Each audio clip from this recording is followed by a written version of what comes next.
It's been a tumultuous year for Europe as mainstream parties cope with a populist and Eurosceptic challenge while finding solutions for the tough issues facing the EU. From a massive investment project and the search for a common energy policy to tackling youth unemployment, migration, terrorism, and conflicts on the EU's doorstep, it's been a difficult session here at the European Parliament. Here are some highlights of EPP TV reports over the past year. We begin with the election of the European Commission, headed by the EPP's Jean-Claude Juncker. At a gathering with EPP MEPs after the spring elections, Mr. Juncker has a predictably friendly audience. But the former Prime Minister of Luxembourg suggests, don't let looks fool you. There are skeptics out there to win over. I have many friends in this room and many so-called allies, but I know that some members of my own political family are very reluctant because they do think that I'm too close to other political families, mainly the socialists, and some of them do think that I'm a disguised socialist. But okay, I will listen, I will explain myself. I'm delivering more or less, it depends on nuances, the same speech in all the groups, and so I don't want to have specific and specialized messages to be given to the different parliamentary groups. It's one parliament. Next, the so-called Juncker plan for investment, a €315 billion project to stir more growth and job creation. Here's part of our report after the Parliament vote. The idea is a simple one. Use a few billion euros in EU funding to stimulate hundreds of billions in private investment in infrastructure projects to jumpstart job creation. Named after European Commission President Jean-Claude Juncker, the plan is to start up in earnest in late summer. This after a months-long budget battle where the European Commission sought to shift billions from the R&D-heavy Horizon 2020 program to the Juncker plan. In a compromise, that funding shift will be scaled back, while unused funding from other programs is to be diverted back to Horizon 2020 to fill the gap. Staying on the issue of job creation, the EPP Group helped push through more funding for youth employment. The European Youth Initiative is a €6 billion program to tackle one of the most pressing issues facing Europe today, battling youth unemployment as high as 50% in some countries. The EU provides half the funding and the member states are to match it. So far, the program has failed to jumpstart the process. Only a fraction of the money has been allocated in the first 2 years of the 7-year program.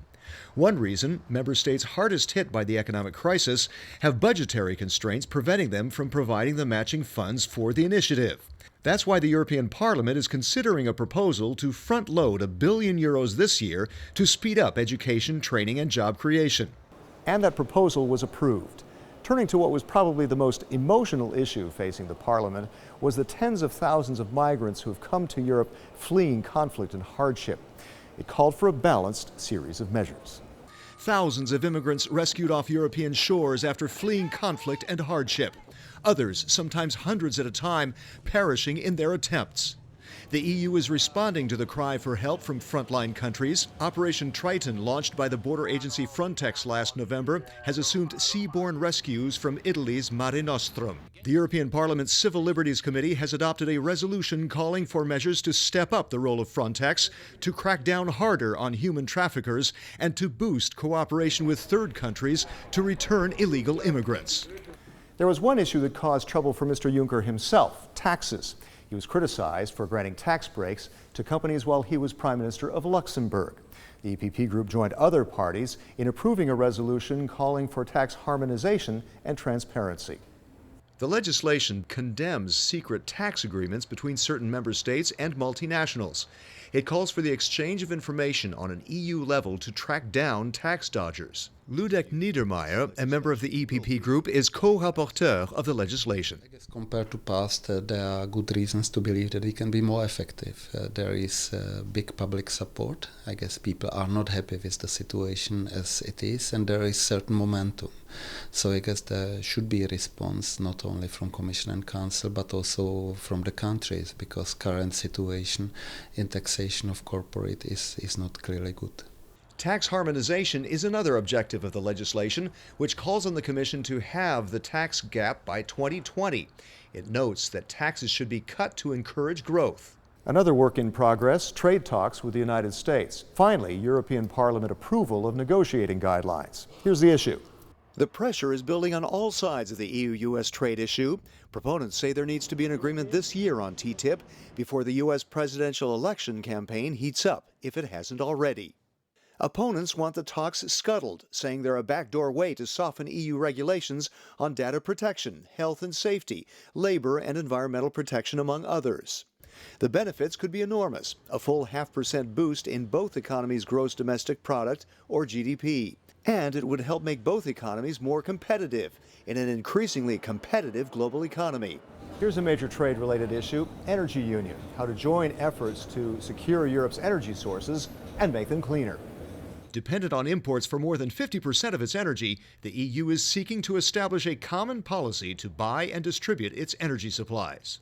As a result of the conflict in Ukraine, the EPP Group is calling for a, quote, radical enhancement of the EU's energy security by decreasing its dependency on Russia. This includes strengthening energy sources at home, including renewables, as well as import diversification through partnerships with other countries. The war in Ukraine was the main reason for those heightened tensions with Russia. The EPP Group is calling for a stronger stand. As fighting in eastern Ukraine intensified again, Russia's involvement in the conflict has stirred calls for more sanctions. The G7 group of industrialized countries warned Russia of more measures over what they called aggression in Ukraine, and the European Parliament has approved 2 resolutions that also call for stronger action. Those measures include one to boost soft power action by the EU, the other condemning Russia's military actions. And finally, anti-terror efforts. Recent attacks and plots in Europe and beyond have added urgency to the need for new action. The EPP Group's proposed package of measures includes an EU-wide passenger name record system, or PNR. Socialists and liberals voted down PNR in 2013 as an invasion of privacy, though it's the same data required to buy plane tickets. We need certain data, we need a good analysis, and I think that's a very important task for Europol and for European platform. Telecom surveillance would aid cross-border tracking. A system monitoring financial transactions would shut down terrorist financing, while maintaining safeguards on the use of information. Internal border checks would be stepped up temporarily, while preserving the Schengen Agreement. External border controls would also be tightened. And an intensified effort to prevent radicalisation in Europe's prisons, as well as encourage tolerance and inclusiveness in schools. That's it for the year's highlights here on EPP TV. Find out more about the activities of the largest political force in Parliament by checking eppgroup.eu. Until next time, thanks for watching.